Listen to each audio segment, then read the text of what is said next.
E hoje, em mais um podcast aqui, diretamente dos nossos estúdios aqui no Do It Cowork, eu tenho a honra de receber meu amigo Ian Blois. Seja bem-vindo. Valeu, Alexandre. Mais uma vez aqui, um prazer enorme poder sempre conversar contigo. E sempre é um bate-papo muito tranquilo. Chega, eu fico bem livre, nem vejo perguntas antes, já fica tudo certinho aqui que deixa rolar. Beleza. E olha só, segunda vez, na primeira vez a gente falou de contabilidade, falamos, né, toda essa área mais técnica. Hoje a gente vai falar ainda de contabilidade, mas num setor específico, o terceiro setor, não é isso? Isso, e a ideia de hoje é conversar sobre o terceiro setor, tirar um pouco algumas dúvidas e não ficar preso só na contabilidade, né? Pode A andar gente pelo pode. terceiro setor todo ali, o que eu souber a gente conversa, o que eu não souber a gente marca uma próxima vinda que já fica o terceiro podcast. Então, só para a gente iniciar, e quem não te conhece ainda, eu queria que tu se apresentasse. Eu sou Ian Blois, contador, empresário contábil, atuo no terceiro setor já vai fazer 18 anos, que é o tempo que a gente tem de escritório, então a vida foi levando a gente basicamente para o terceiro setor, entre entidades religiosas, filantrópicas, escolas filantrópicas, hospitais, então a gente anda por todo esse terceiro setor de maneira bem diversa. Ah, pai, marido, já fui presidente do CRC do Pará, hoje estou no Conselho Federal de Contabilidade. Fantástico, cara. E muito católico, né? Isso, claro. Sempre a vida foi levando a gente para conduzir tanto a carreira profissional quanto a escolha pessoal ali para o catolicismo, para as entidades cristãs como um todo, né? Então a gente tem Fantástico. uma vinculação muito grande, tanto que a maioria dos clientes que a gente trabalha são instituições religiosas. Fantástico. Eu sou um apaixonado por Deus também. Eu vou criar ainda um podcast só pra gente falar de testemunhos. Eu vou te convidar. Uma Então hora ou tá outra a bom. gente vai chegar lá. Mas agora eu queria entender um pouquinho mais o que é o terceiro setor. Né? Eu queria que tu conceituasse pra gente o que é o terceiro setor. Então vamos lá, para a gente ter uma ideia básica, o primeiro setor é o governo, Uhum. tá? Então é tudo que deveria ser gerenciado, administrado pelo governo: saúde, educação, assistência, esporte, lazer, cultura, etc. O segundo setor são as instituições com fins lucrativos, então elas têm uma filosofia ali de investir um capital, esse capital gerar uma remuneração para esse sócio, isso ser redistribuído entre os sócios, entre as pessoas, então é uma instituição com finalidade de lucros. Uhum. E o terceiro setor vai ser aquelas instituições sem fins lucrativos. Elas podem desenvolver atividades comerciais, mas elas não podem ter aquele lucro distribuído entre seus sócios, não pode ter partilhado o patrimônio, então sempre ele vai ser reinvestido naquela sociedade. Eu digo que o terceiro setor ele é o melhor dos dois mundos.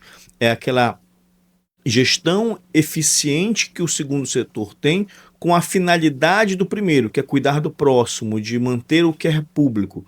E a gente tem esse conceito muito forte, porque assim, até o próprio Ministério Público do Pará, ele foi um dos precursores nessa filosofia de que a partir do momento que um grupo de pessoas se une e elas repassam um recurso ou arrecadam recursos para uma atividade, aquele recurso passa a ser público, porque é de todos aqueles que estão reunidos para aquele objetivo.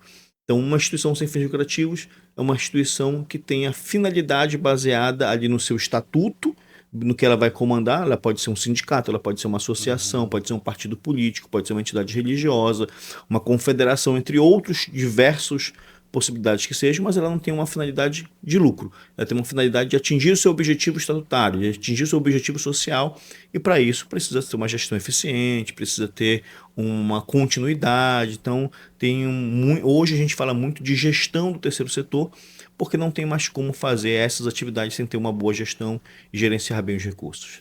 E aí, se tu pudesse pegar, tu já deve ter atendido e deve ter um monte de empresas de negócios do terceiro setor na tua carteira. Tu pudesse pegar um e falar assim, caramba, esse aqui é um especial. Trouxesse assim que tem que te marcou. Cara, não tem um. Nem pode, né? Tem Não, tantos, né? são vários, tá? São vários. Então, assim, a gente tem organizações sociais que estão atuando aqui em Belém há mais de 40 anos, tirando Caramba. crianças de vulnerabilidade, tirando crianças da rua, fazendo proteção para menores adolescentes que foram testemunhas de crimes graves. Tu tem instituições ali que já mudaram realidades de uma família inteira, porque conseguiram dar uma bolsa de estudos 100% gratuita da educação infantil ali até o ensino médio, e conseguiram atingir ali o nível superior, muitas vezes sendo aquela primeira criança daquela família até o nível superior. Tu tem casos gigantes de instituições na área da saúde que conseguiram melhorar ali a realidade social de uma região.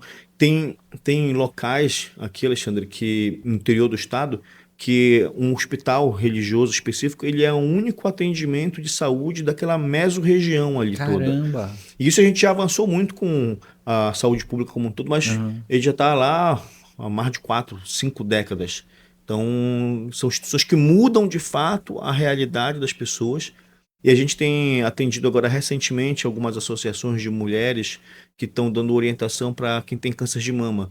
Então, cara, é um trabalho gigantesco, sem R$ 1 de recurso público. Muitas vezes teve situações de instituições ali que, por falta de desconhecimento, não consegue ter uma formação de captação de recursos, de buscar recursos públicos que são destinados, não estou falando de emenda parlamentar, não estou falando de ajuda político-institucional como um todo, estou falando de captação de recursos públicos mesmo, destinado a essas instituições.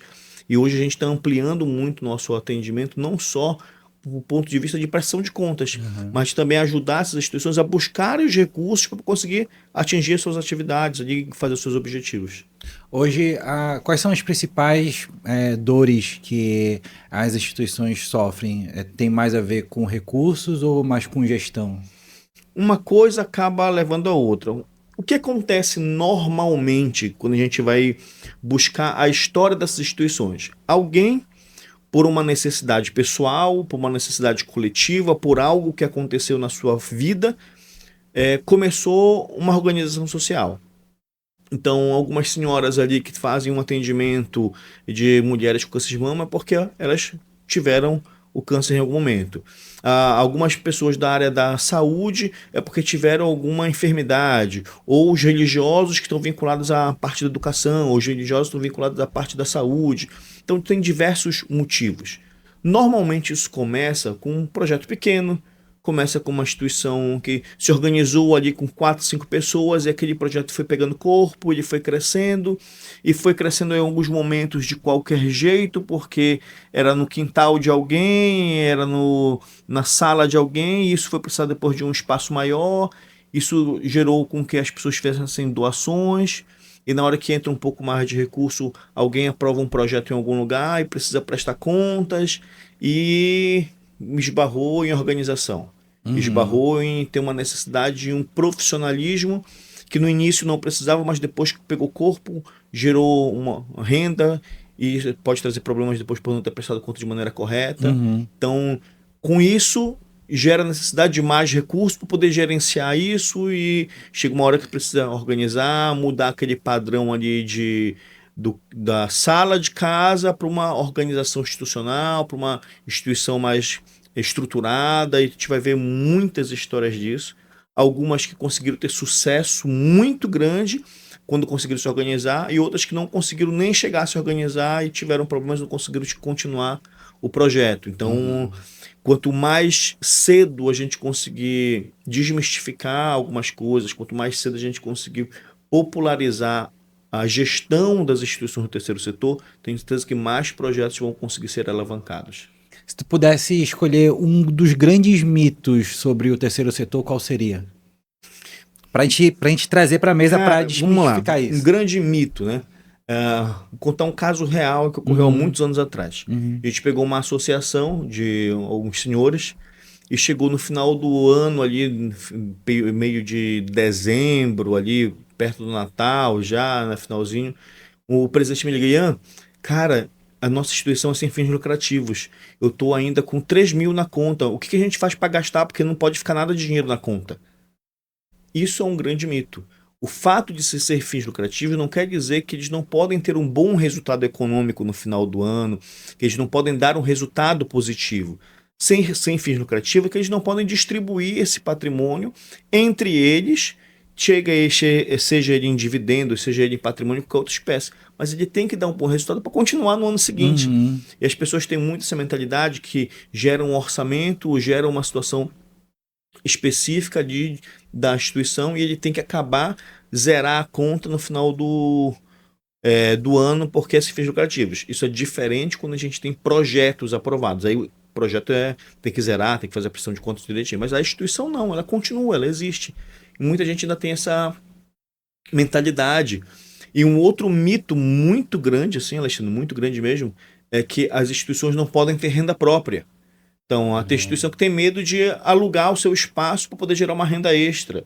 Ou de vender um produto, de vender alguma coisa para poder remunerar aquela organização. Então, as pessoas ainda têm medo de fazerem algumas coisas por falta de conhecimento de verdade.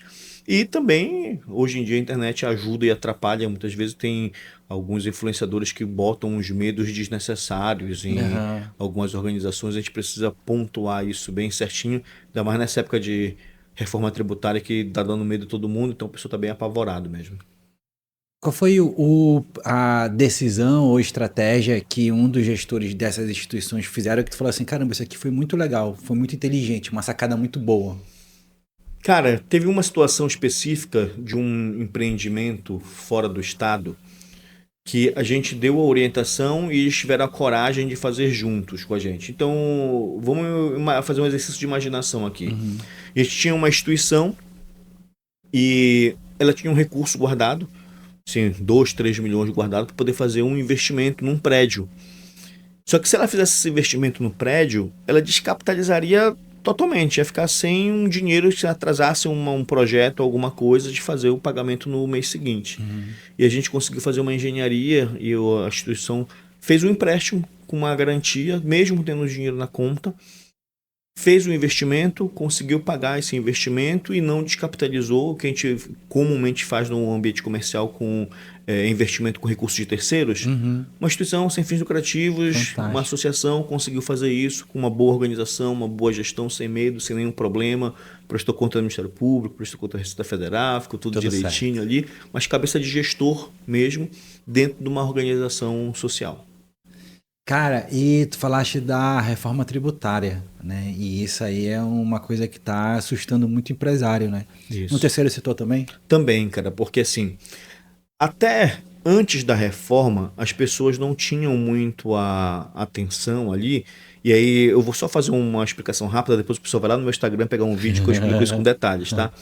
As pessoas não faziam uma diferenciação exata do que é isenção e do que é imunidade para o terceiro setor. E isso faz uma diferença absurda quando a gente vai falar de reforma tributária. A reforma tributária, para o terceiro setor, ela validou muito a imunidade tributária, mas ela começou a não validar tanto assim as isenções.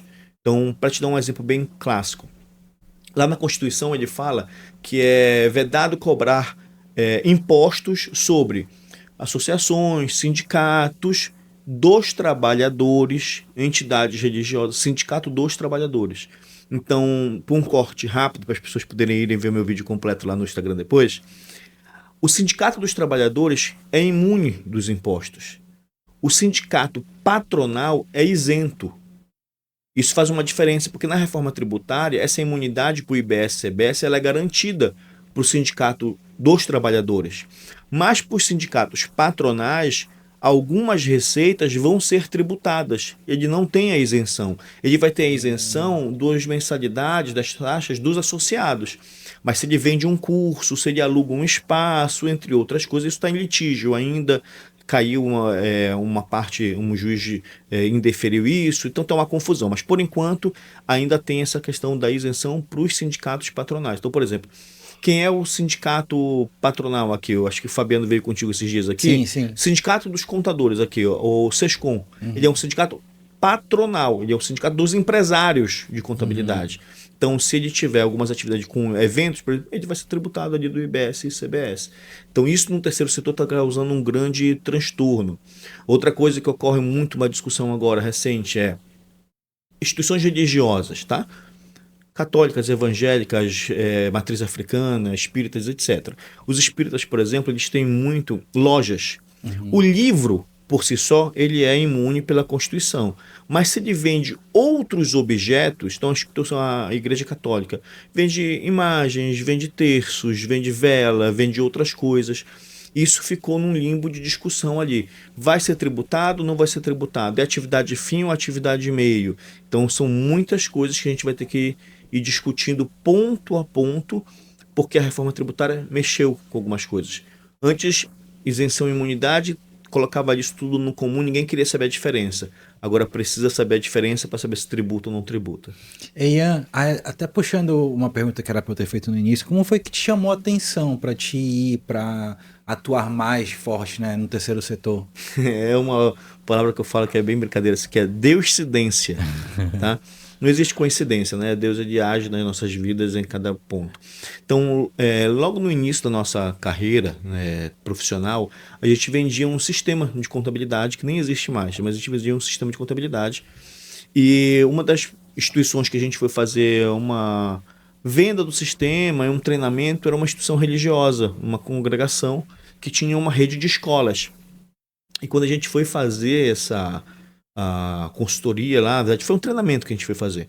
A pessoa estava com muita dificuldade em entender algumas coisas e a gente foi chamado depois para poder assumir a contabilidade daquela instituição, porque viu que o problema não era o sistema, o problema era que as pessoas não tinham um conhecimento específico. E foi uma época que o Ministério Público do Pará ele atuou muito forte, fiscalizando as instituições, multando, fazendo uma intensidade muito forte mesmo em cima da contabilidade. E quando a gente assumiu essa instituição, nossa prestação de contas passou muito tranquilamente, foi bem aprovada, e isso acabou viralizando entre as congregações da região, e a gente acabou sendo contratado por muitas instituições religiosas para poder cobrir essa lacuna ali de prestações de contas, e acabou virando uma expertise porque cada um foi indicando mais, e a gente foi ampliando. Logo nesse período ali, a própria legislação que é das entidades beneficentes de assistência social, que é o famoso SEBAS, que dá uma imunidade diferenciada para essas instituições, ela mudou.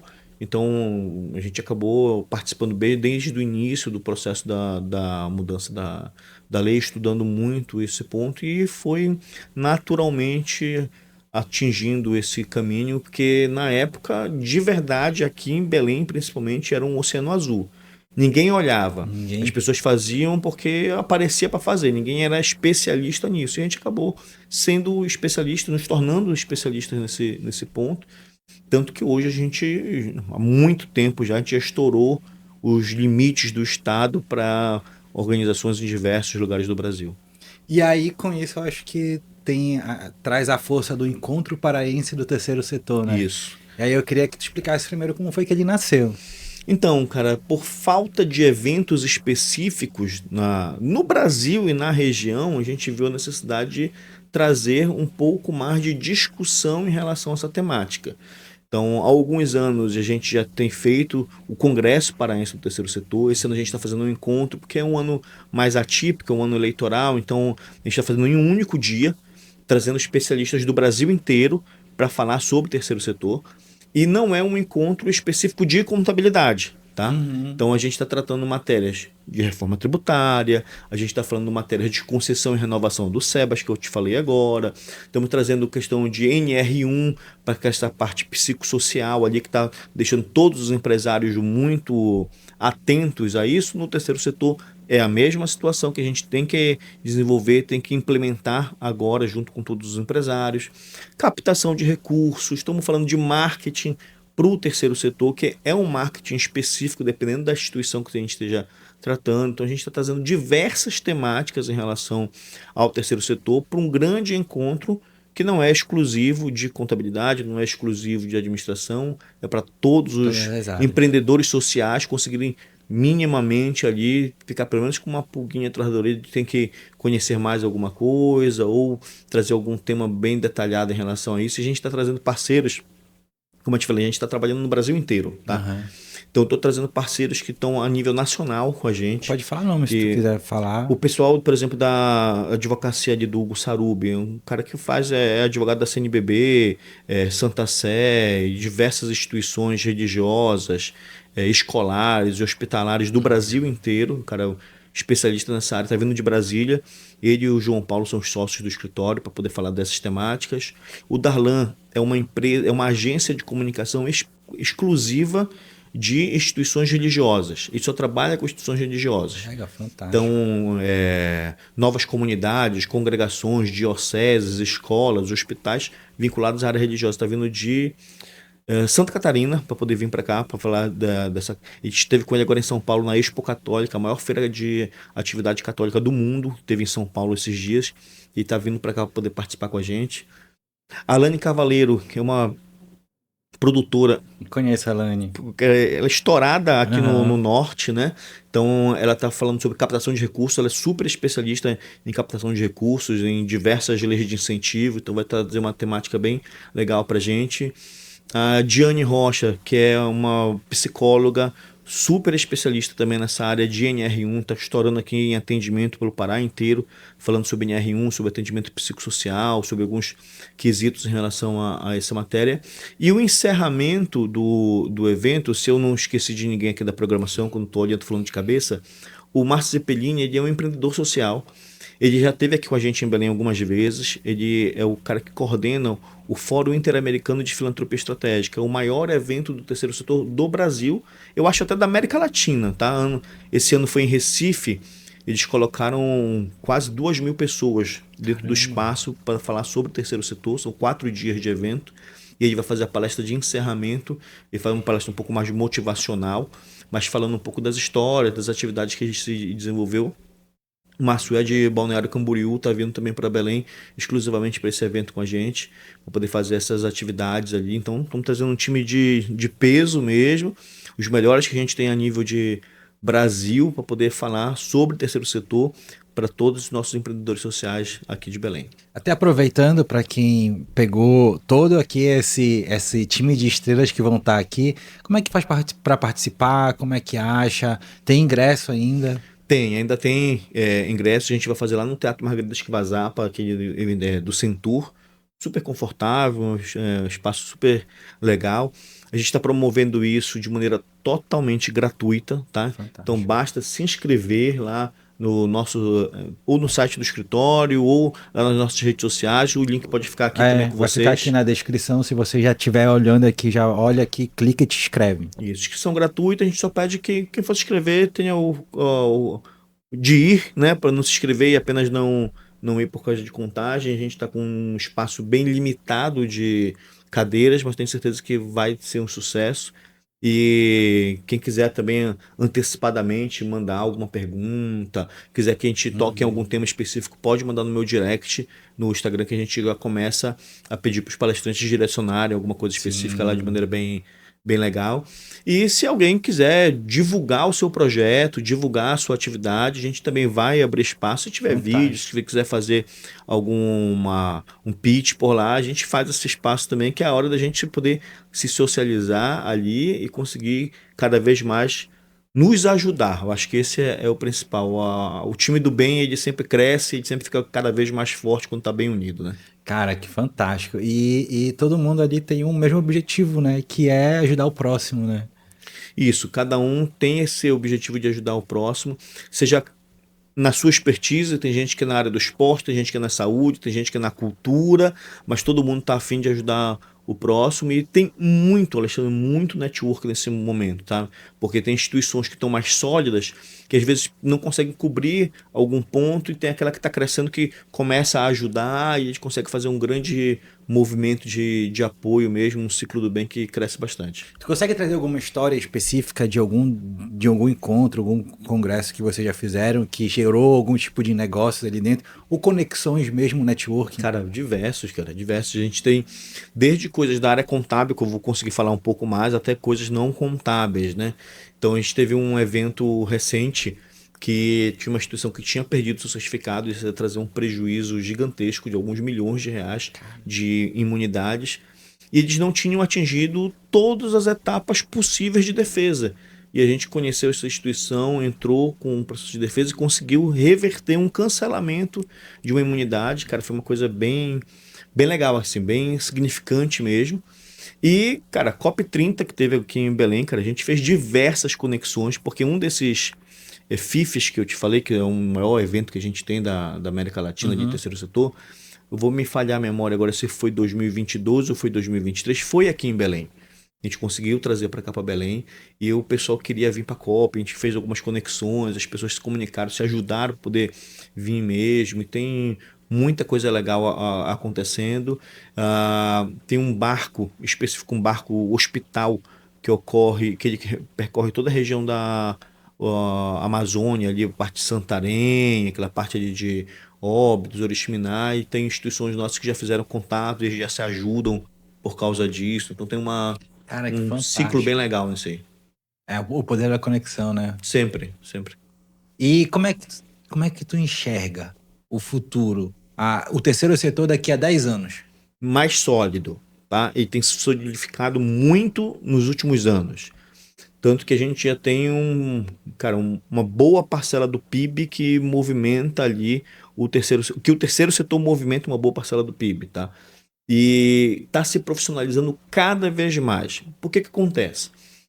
Por mais que a gente tenha todas essas histórias legais, bacanas que a gente está falando, existe ainda um pequeno grupo de pessoas que tenta utilizar desses benefícios tributários, desses benefícios legais, para fugirem de tributação.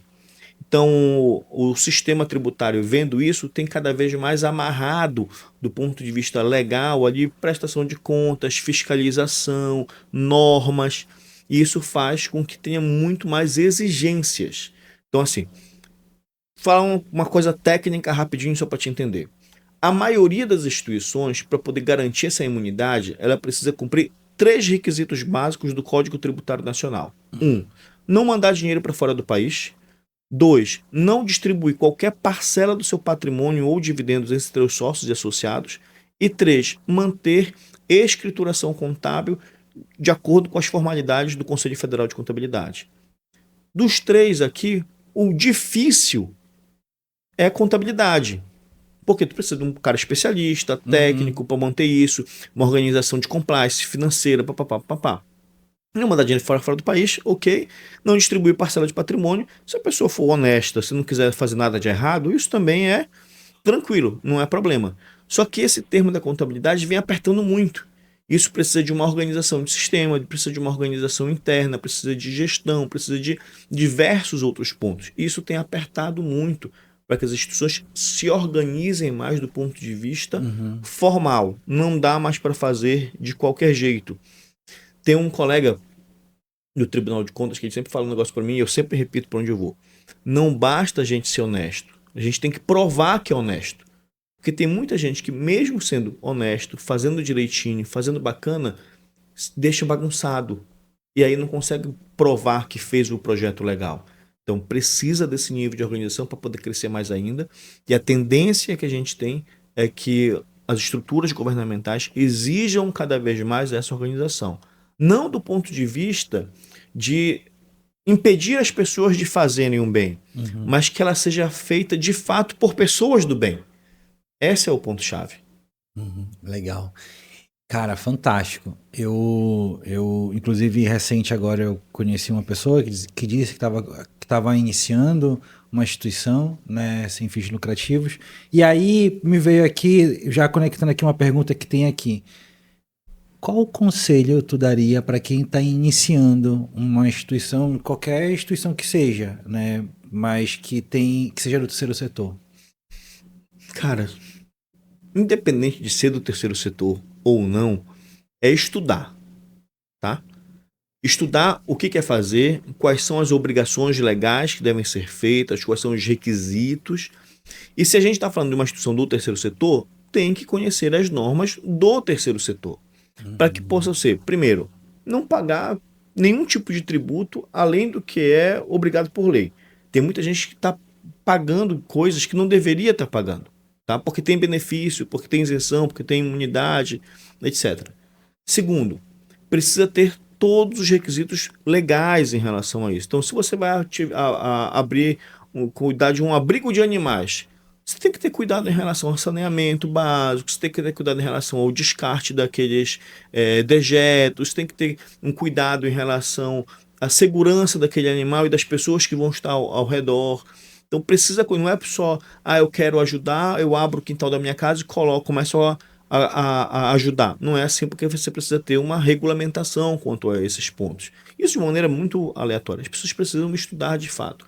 Quando eu falo estudar, não é do ponto de vista formal, mas é de conhecimento.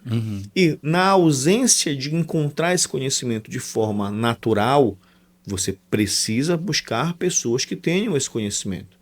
E, além disso, manter de fato as formalidades. Então, hoje, para ter formalmente uma instituição, você precisa ver qual é o formato. É uma associação, é uma fundação, qual é o outro tipo de formato que a gente vai ter ali. Quais são as legalidades que eu preciso ter em relação a esses quesitos. Procurar pessoas que possam ser qualificadas. Se tiverem dúvidas ou quiserem ajuda, eu sempre estou à disposição, sempre oriento ali porque me manda mensagem, até o limite do que a gente consegue orientar ali, não virar uma consultoria, né?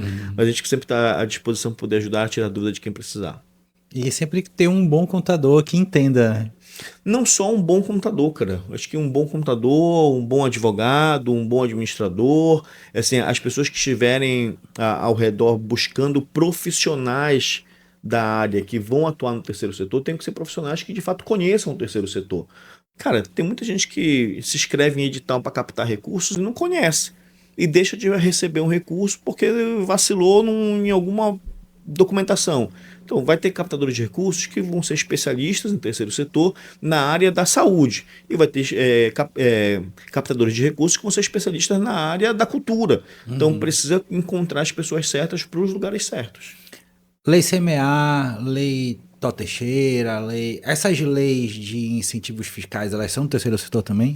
Todas são, só que cada uma para uma área específica. Então, por exemplo, ali, a lei CMA, tu vai ter benefícios em relação ao ICMS. Tu pegar a carta de crédito, tu tem direito a utilizar essa carta, tu vai atrás de patrocinadores que vão te dar o recurso e abater depois 95% do recurso do ICMS deles. Então, não é uma questão tão simples, né? Porque tu aprova a lei, mas tem que encontrar alguém que queira te ajudar nisso, queira participar, porque tem uma questão de fluxo de caixa. O cara dá o dinheiro para o projeto, mas ele não abate de imediato, tem uma regra de compensação ali. Então, Lei Aldir Blanc, né, que é uma lei de cultura, que abre o edital algumas vezes no ano, acho que uma vez no ano que abre. Tem um valor de incentivo específico para um produtor cultural, para um fazedor de cultura ali, que podem ser diversos tipos de cultura, audiovisual, musical, fotografia, etc, etc, etc. Que a prestação de contas não é contábil, a prestação de contas é finalística. Mostrar que de fato desenvolveu isso. Tem Lei Paulo Gustavo, que também é para a área da cultura. Agora, por exemplo, Lei Rouanet não é só a cultura do ponto de vista audiovisual. A Basílica de Nazaré está sendo reconstruída com base em Lei Rouanet, na reforma. Então tem uma questão de cultura ali patrimonial, é tombado, né? Então tem uma questão muito pontual ali. A gente vai ter outras leis também, outras leis de incentivo a ter uma parte de pronas e proas, que é muito envolvente com as crianças com deficiência ali. Então as APAES acabam utilizando muito desses tipos de legislação e tem uma auditoria específica, tem uma regra bem diferenciada para isso, mas as empresas que ajudam conseguem abater direto no seu imposto de renda da pessoa jurídica. Então tem muitas possibilidades a serem feitas aí. Esse era um ponto que eu queria tocar agora relacionado à reforma tributária. Muda alguma coisa para essas leis? Não, a priori não, porque a reforma tributária está tratando sobre impostos de consumo, né? ISS, ICMS, PIS, COFINS, né? Para IBS e CBS. Essas últimas que eu falei agora não muda porque elas são de imposto de renda.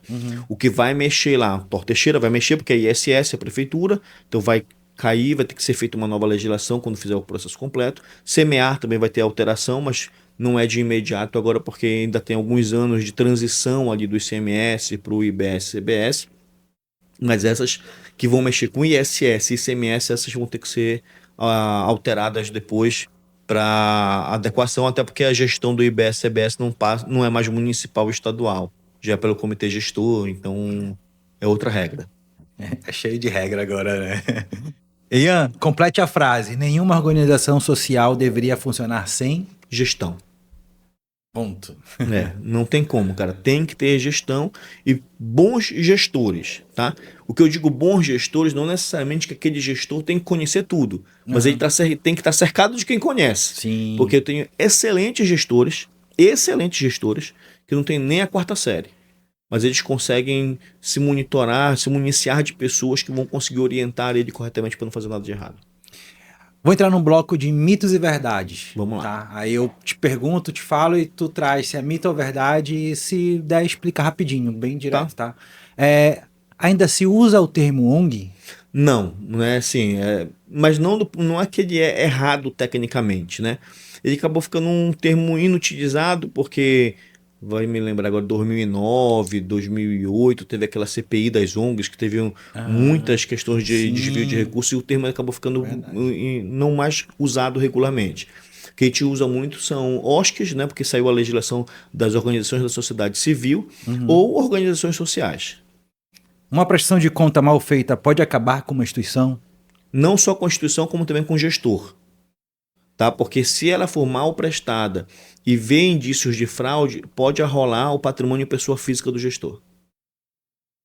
Ter um bom projeto não garante captação de recursos? Com certeza não. Tá? A captação de recursos ela é oriunda de bons captadores, por leis de incentivo, projetos sociais, etc. E também por uma questão de transparência. Se você consegue fazer uma boa transparência, ter uma boa governança, os doadores virão com certeza. As organizações sociais conseguem medir bem o seu impacto social? Hoje não, cara. Na prática não. A gente tem uma falha muito grande disso, de fazer esse balanço social. As de médio e grande porte estão conseguindo fazer isso de uma maneira mais mensurável. As pequenas nem tanto, que muitas não fazem nem a mensuração do que é obrigatório, que seria dos voluntários. Não estão conseguindo demonstrar de maneira tão efetiva. O presidente de uma organização social precisa entender de gestão? Com certeza. Com certeza. Precisa entender de gestão e ele precisa estar cercado de pessoas que compreendam as suas específicas áreas. Se eu tenho um diretor de social, ele tem que entender dessas atividades. Tem um diretor financeiro, ele tem que entender da área que ele está tratando. Então, ele precisa montar uma boa equipe e conhecer bem o que ele está fazendo. Uma organização pequena, ela é mais ágil e mais fácil de gerir do que uma grande? Às vezes sim, Alexandre. Sabe por quê? Porque tu não tem tantas amarras em relação a alguns tipos de controle. Mas isso tem que ser muito cuidado, porque às vezes isso impede a instituição de crescer. Tem muita instituição que tem medo de crescer por causa de gestão. Conseguir recursos é mais fácil que manter a credibilidade? Cara, isso Isso é um pouco pesado. É pesado, porque assim, manter a credibilidade, conforme a instituição aumenta, ela acaba não dependendo somente de um pequeno grupo de gestores. Ela precisa ampliar isso. E no cenário que a gente vive, e principalmente essas organizações, na maioria das vezes, trabalha com áreas de vulnerabilidade, então ela está atrelado a essa garantia de fazer um bom trabalho, né? E captar recursos no Brasil sempre é muito difícil, cara. Sempre é muito difícil, mas ao mesmo tempo, se você for ver assim, as grandes fontes de captadoras de recursos, muitos recursos são destinados às vezes para as mesmas instituições, porque elas conseguiram atingir um grau de excelência, não só na execução dos projetos, mas também de gestão, o que faz com que aquela frase que eu falei seja verdade. Não basta ser honesto, tem que provar que é honesto. Se pudesse deixar um conselho para presidentes, gestores das organizações sociais, qual seria? Aí já fala ali para a galera. Primeiro conselho, vão para o Encontro Paraense do Terceiro Setor, que a gente vai ter muita coisa legal lá. Mas mais do que isso, se cerquem de pessoas que tenham uma qualidade de informação, que sejam bons gestores, pessoas que consigam beber na fonte da informação. Para a gente poder ir para os finalmente, eu tive uma reunião recente em um lugar específico, fora do estado, que sentou numa mesa de pessoas que eram grandes especialistas em áreas. E eu vi que alguns não estavam se atualizando, cara. Sabe? Ficaram presos a legislações que nem mais estão em vigor. Então, às vezes a pessoa já estudou tanto, já trabalhou tanto, mas ela não conseguiu mais, ou por cansaço, ou por outra necessidade de se atualizar. Então precisa ter pessoas que vão buscar essa informação, que vão garantir essa atualização. Um bom gestor, ele tem que se cercar de pessoas competentes, mas ele tem que fazer aquela situação básica de verificar a informação. Ver se aquela informação ainda está válida, se aquela informação ainda está real, se ele tem que ter aquela, que a gente usa na contabilidade, na auditoria muito, ele tem que ter aquele ceticismo, sabe? Ele acredita, mas deixa eu conferir ali para ver se isso é verdade ainda, se funciona dessa maneira. E hoje em dia tá tão fácil ali, com diversas inteligências artificiais, com o celular, que tudo que a gente pergunta ele dá uma resposta viável pra gente, mas até nisso tem que ter cuidado, porque se não perguntar certo, a resposta também vem errada. Cara, que fantástico. Senhoras e senhores, esse não foi um podcast, foi uma aula de terceiro setor. Cara, muito obrigado. Eu queria que tu deixasse mais uma vez, fizesse aquele convite completo agora para chamar quem fazer aquele corte também bacana para chamar para o evento da semana o Encontro Paraense do terceiro setor. Você que trabalha com o terceiro setor, com organizações sociais, sindicatos, associações, fundações, partidos políticos, entidades religiosas, dia 6 de agosto, a partir das 8h30 da manhã, no Teatro Margarida Esquivazapa, totalmente gratuito, o Encontro Paraense do Terceiro Setor, com os maiores especialistas de terceiro setor do Brasil, aqui em Belém, de graça para você e exclusivo para você também tirar suas dúvidas, perguntar e ficar à vontade de interagir com a gente. Não perde, bora! Já ficou o corte certinho.